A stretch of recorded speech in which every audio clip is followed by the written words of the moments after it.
Hi, Big Papa here. I'm gonna cook tri-tip for you.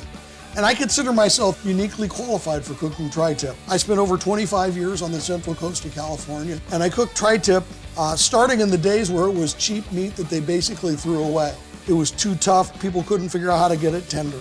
And the reason why it's tough is people try to cook it like a steak. And when you cook it like a steak, it doesn't get tender. Tri-tip's real important, as with all meat that you cut against the grain. And actually, in truth, the tri-tip has two grains. It's easier to see now before it's cooked. It goes this way, but then you see how it takes off here?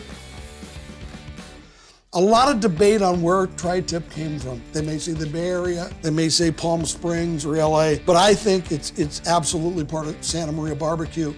And I think the way they cook in Santa Maria, which is over open coals, made tri-tip famous. So if you talk to the old cooks of tri-tip, Santa Maria cooks, Central Coast of California, where they cook on giant pickup truck beds, you watch them and they get the tongs and they shake it a few times and they can tell when it's done.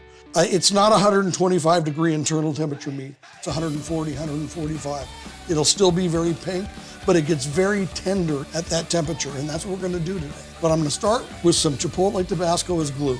This is my take on how I wanna cook a tri-tip for you. Smother this. If you're wearing gloves, and when you're using a pepper to season meat, I suggest you do it, but also change the gloves before you rub your eyes. Put that glue on, and then I'm gonna use cash cow, which is one of my favorite rubs.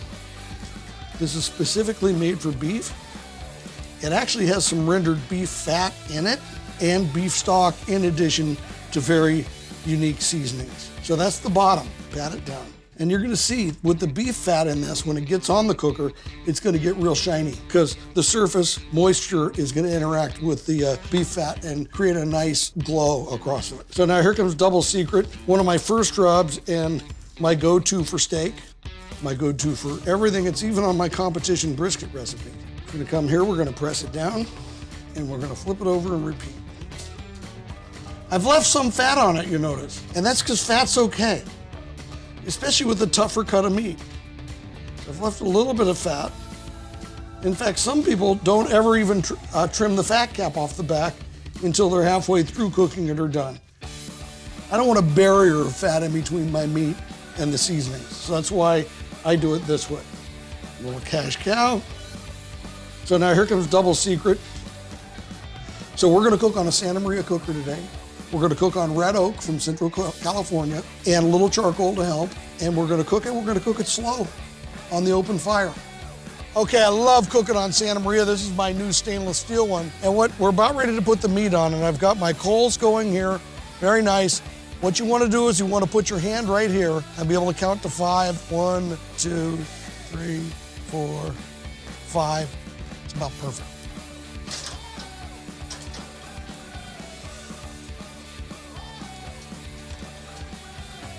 But here we go. I'm gonna go under here and feel it. Oh, it's 5 right on.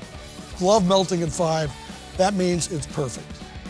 I'm gonna hang out here for a while, make sure I keep my coals right, make sure that I don't need to raise or lower the meat. I'll flip it at 20 minutes, and then right before I pull it off, I'm gonna drop it down and give it a good sear. Okay, it's been 20 minutes. I'm gonna turn them over. Look how that's just been gently kissed by the fire. Okay, we're gonna do a new 20-minute timer. Come back and see it.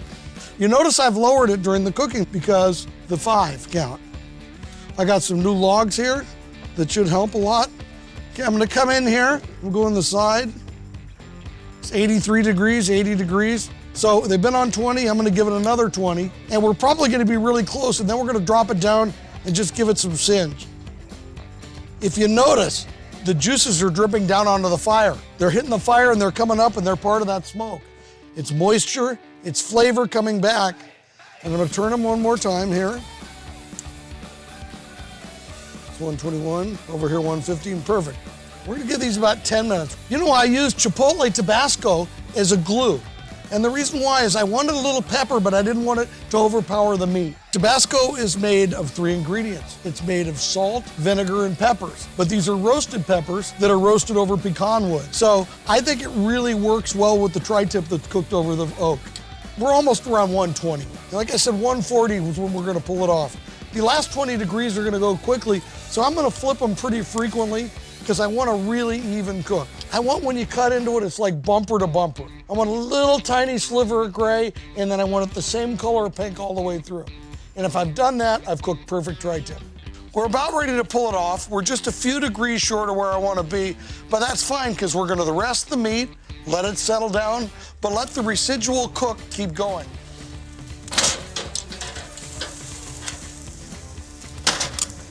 We took that tri-tip, we used some Chipotle Tabasco as glue, we used a little Big Papa Cash Cow and Double Secret. We used some nice Central Coast red oak and cooked it over an open fire. Like I said, to 140. Now here's where we find out if I'm right or not. Remember I talked about the different grain?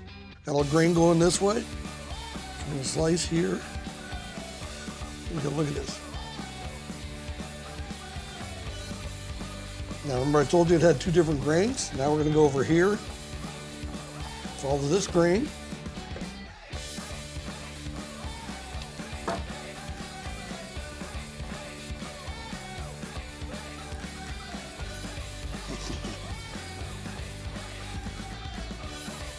Tabasco, Chipotle Tri-Tip on a Santa Maria grill, red oak with Big Papa seasoning. We're ready to eat.